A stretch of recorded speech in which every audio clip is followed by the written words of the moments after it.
כמה אירועים שהייתי בהם, גם כן הפרשת חלה, ולפני זה הדלקתי נרות לאימהות.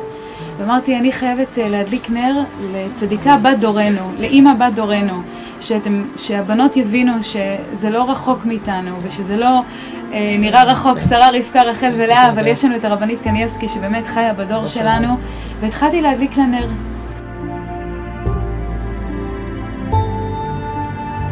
ובאמת, ממש כמה פעמים הדלקתי לנרות, ואחר כך באמת יצרו איתי קשר מהארגון ואהבת.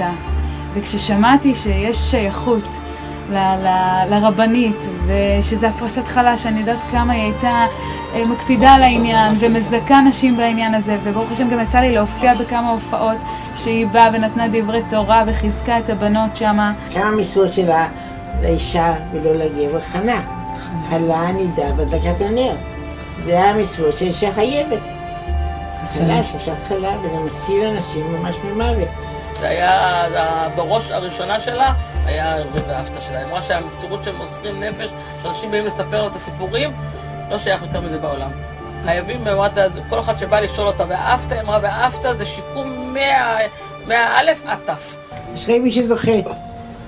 מי שזוכה לתרום למצווה הגדולה, יש לו זכות במצווה, נכון? כל אחד שזה זכות גדולה מאוד. עשת עמוד להם, ויזכו לבנים צדיקים. אמן. ויזכו לדורות ישרים מבורכים. אמן. והשם יעזור בשלהם, כל טוב שלהם, הגפל, הצלחה, בריאות, פרנסה, נחת, הכל הכל.